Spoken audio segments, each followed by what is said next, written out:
Hello, Scorpius Alpha here with another installment of Imperfect Perfection.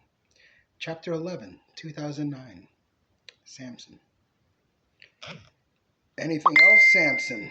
Stack our black market expert asks me. Nah, Jim, I don't think. Tequila. I'll try. If not, rum is fine. Come on, Harry. Harry follows him and they and a few others head into town to get supplies.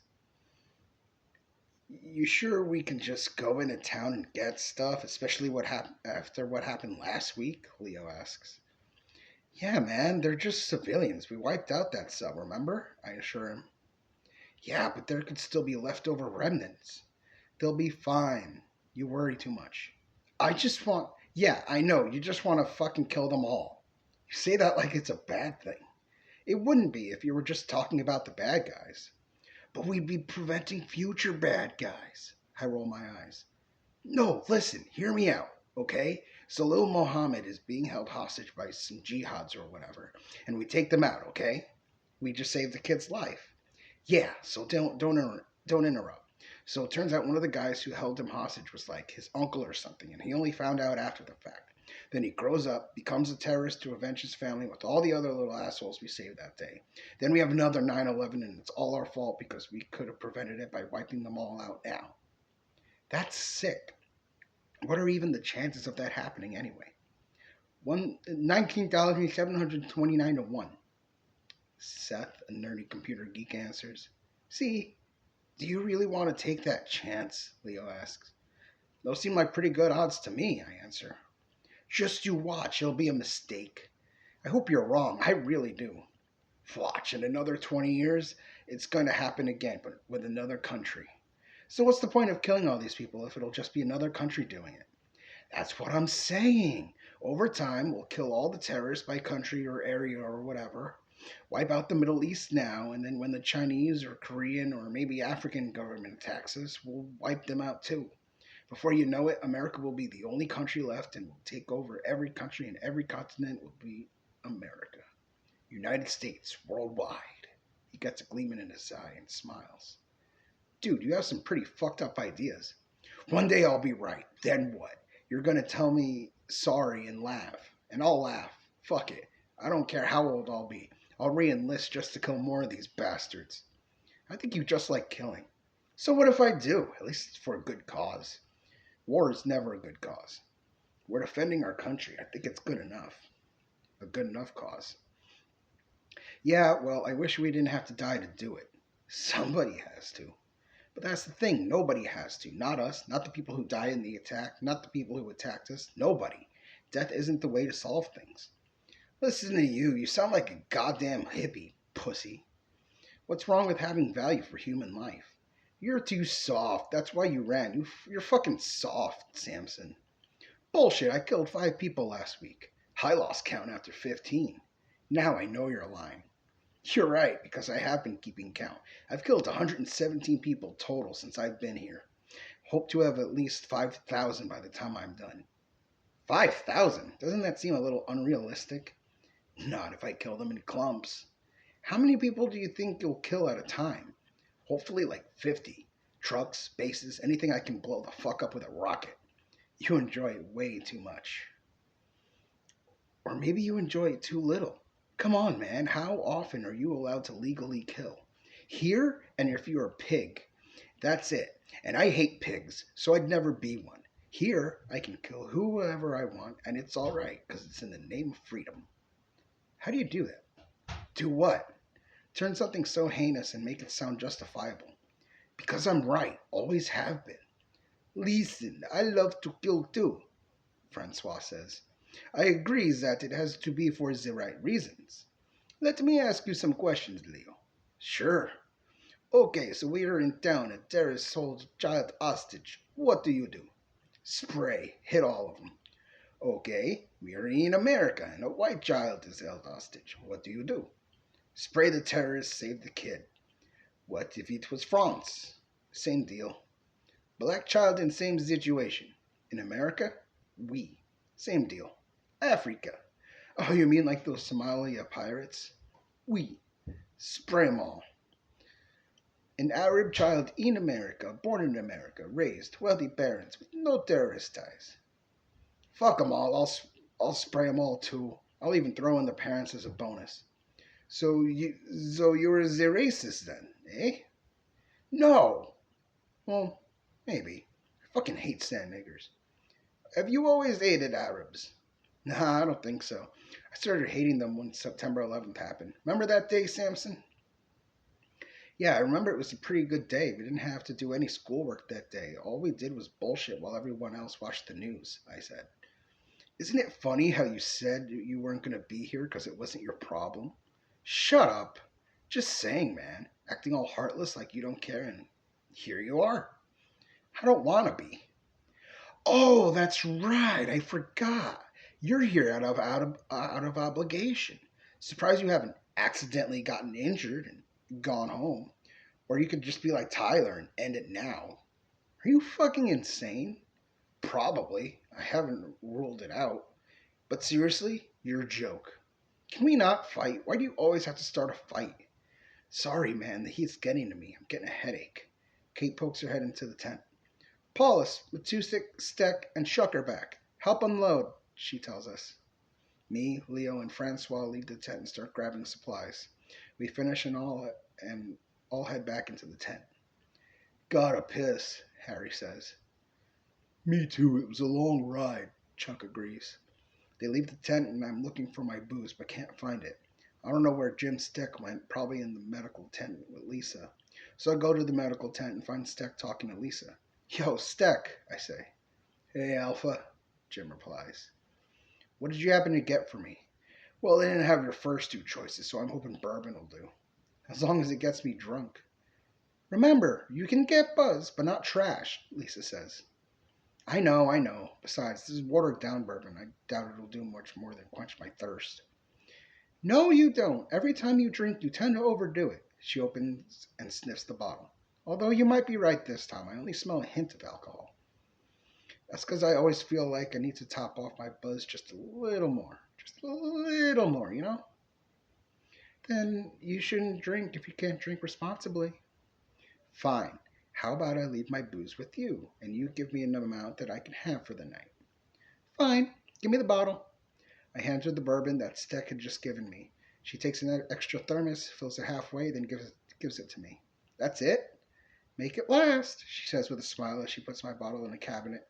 I take a reasonable swig to jumpstart my buzz and head outside. I see something small heading towards us, and as it got closer, I noticed it was a child running. As Harry is leaving the porta-john, the child jumps up, hugs his neck, and explodes. His head landed next to me. Tiffany and Kate run out of the tent to see what had happened. I ran inside and grabbed my gun.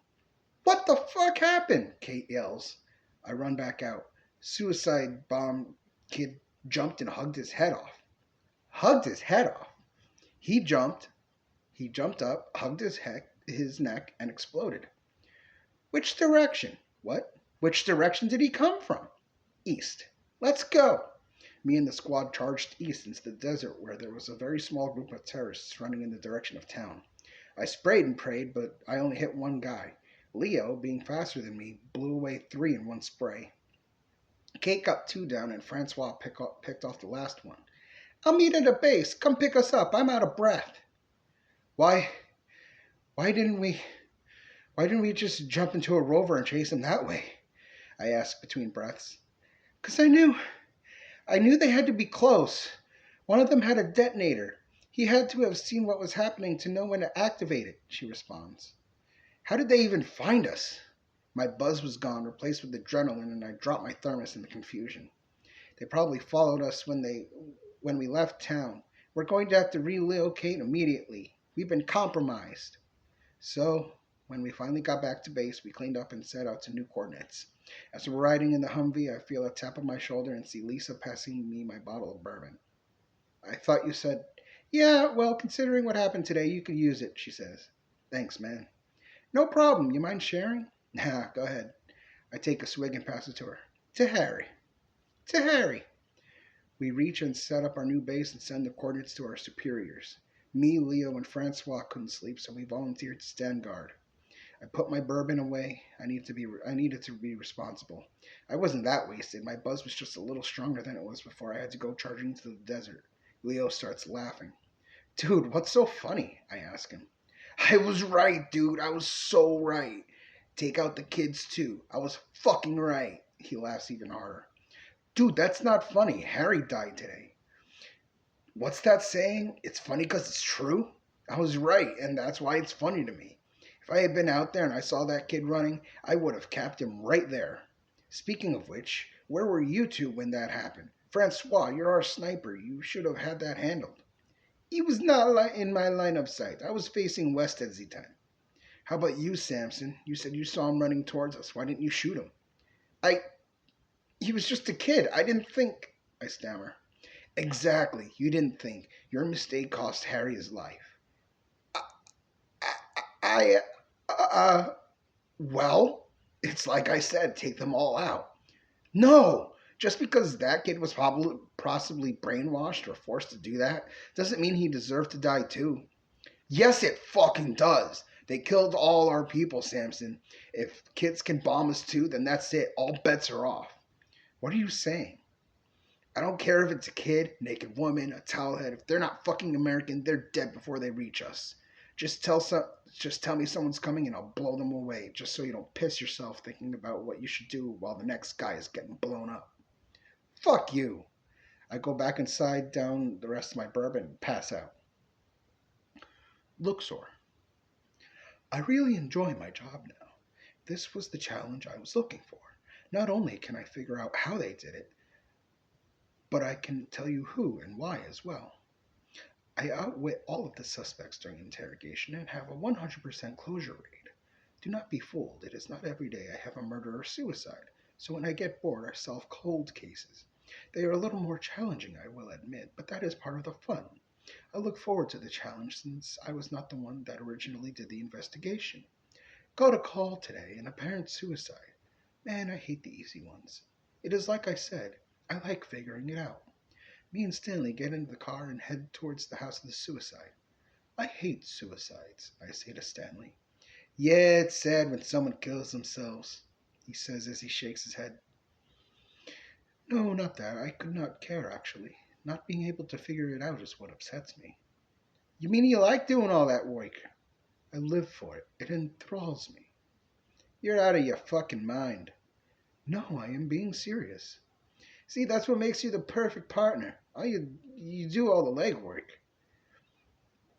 You have done enough in your lifetime. Let me take the wheel, so to speak. If you want to drive too, by all means. No, I possibly cannot. My vision is too poor.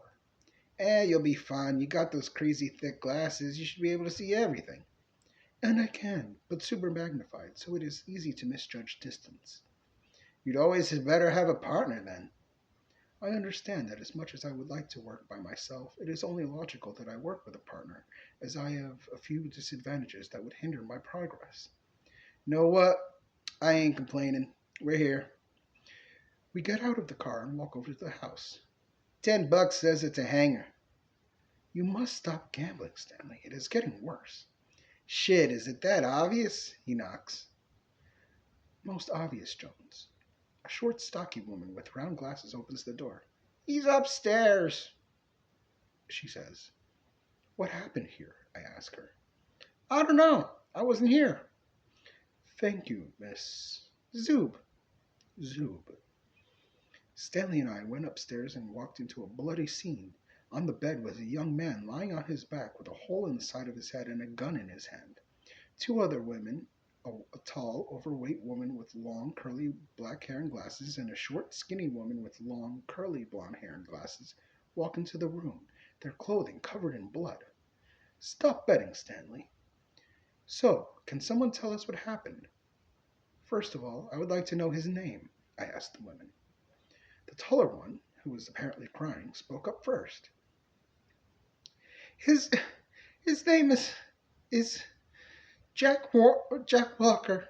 He just shot himself, she says in between sobs. And your name is?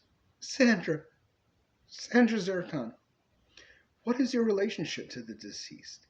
He was my My boyfriend. Why did he shoot himself in the head?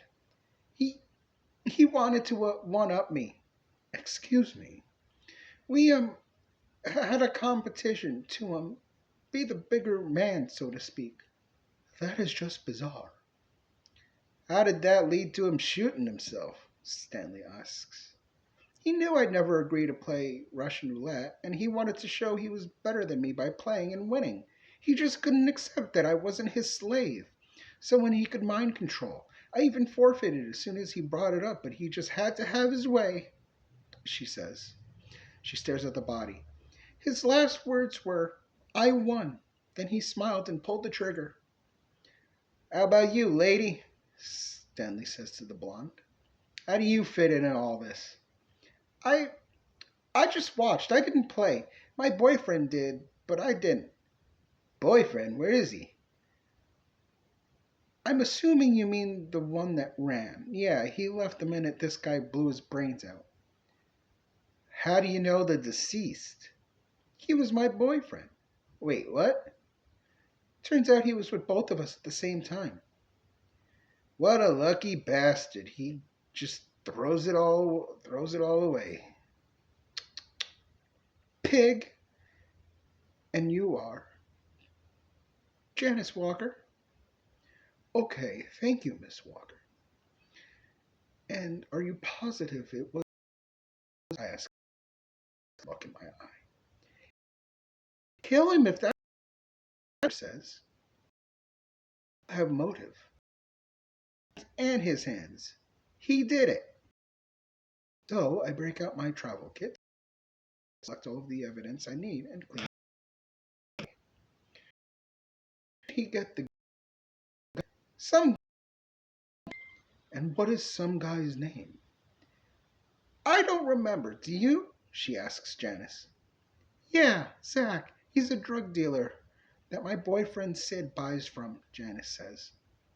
Interesting, I remark. And where is he? I don't know where he lives. Do you know his last name? Nope, just Zach. Okay, I will look into it. Here's the number of a therapist you two can talk to. And here is my card if you remember something else.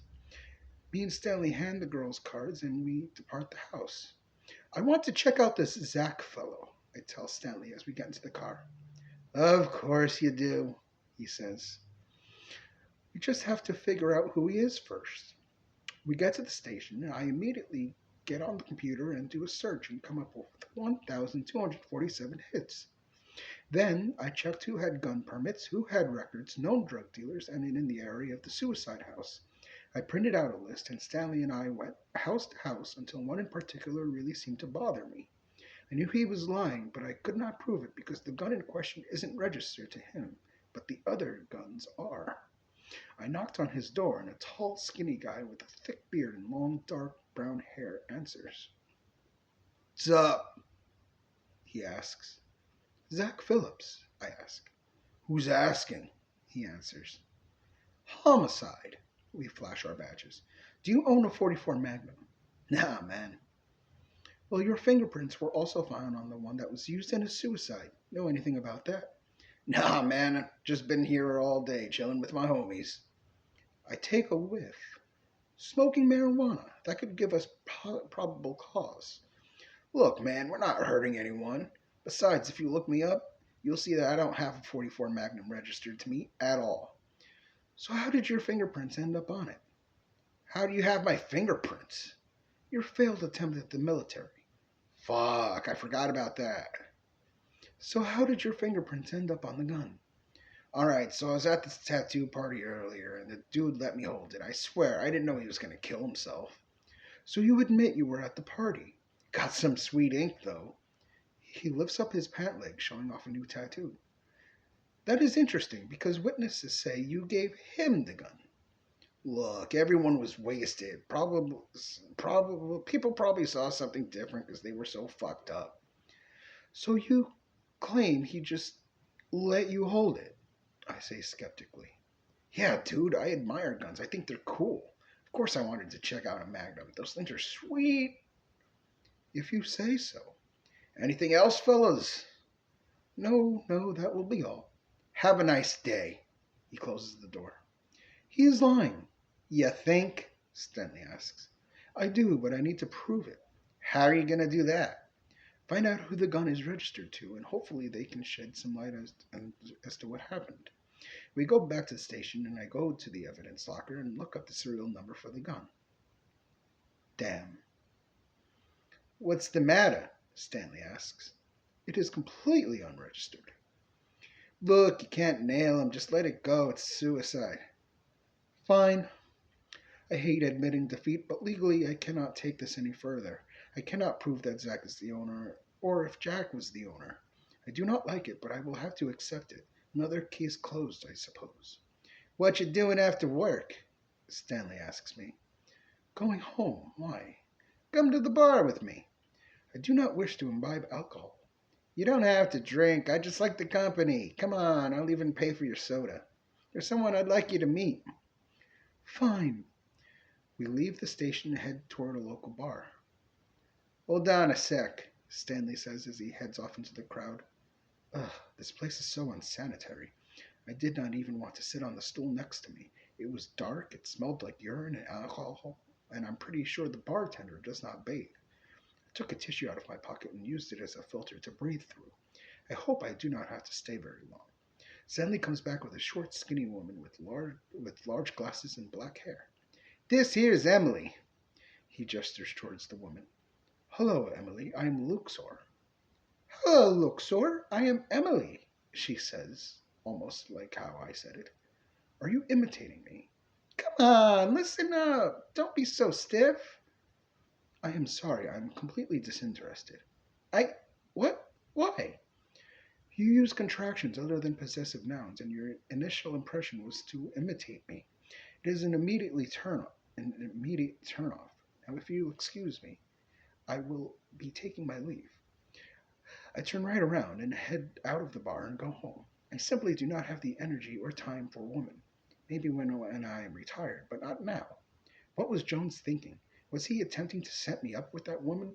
I do not need distractions in my life. My work is too much important. The next day, Stanley approaches me. Where'd you go last night? That was mighty rude of you. Poor gal was looking for a nice, smart guy. She is sick of people who can't match her intellectually, and I told her about you. The sentiment was unnecessary. I have no time at the current moment. My work takes priority over all others at this point in my life. Besides, I severely doubt she would be able to match my intellect. Geez, that stick up your ass isn't even farther than I thought. I am sorry you feel that way, but that is a fact of life. Well, sorry yourself. I was just trying to help a couple of friends out. Elaborate. She's one of my best friend's kids. After he died, I sort of raised her till she graduated high school. It was only a few years, but the kid's way smart. I couldn't even help her with homework if I tried. Luckily, she didn't need it. Anyway, she's got a doctorate in some astro something, and we were having dinner the other night. She complains that all the guys she sees are dumb as posts, even though they had a lot of the same classes.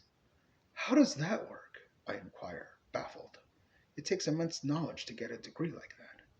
Not necessarily. The ability to regurgitate facts and copy a diagram are one thing. To actually understand what you're learning is what separates knowledge and intelligence. Just knowing the sky is blue isn't the same as knowing why the sky is blue. Wow, I am impressed by your logistical approach. Maybe I have underestimated you. Actually, that was her. I didn't understand at first either until she explained it to me. That is why Velez and McDillon could be idiots and still keep their job. Exactly. Just because they know how to do the job didn't mean that they knew how to do the job, he says as he motions with his hands. I see now. The human mind is a fascinating thing. Just because I've always equated knowledge and intelligence does not make it necessarily so. I forget that a lot of education is just regurgitation of facts. Just because you know the answers does not necessarily mean you understand what those facts mean. I have never found that to be a problem, so I did not know it was an occurrence among people. Call your friend. I shall try again. Tell her it is because I am not used to dating, or some kind of excuse, please. Thinking back, I can see how I how I can come off as abrasive. That's what I'd like to hear. And that concludes chapter 11. If you like the story so far, please subscribe.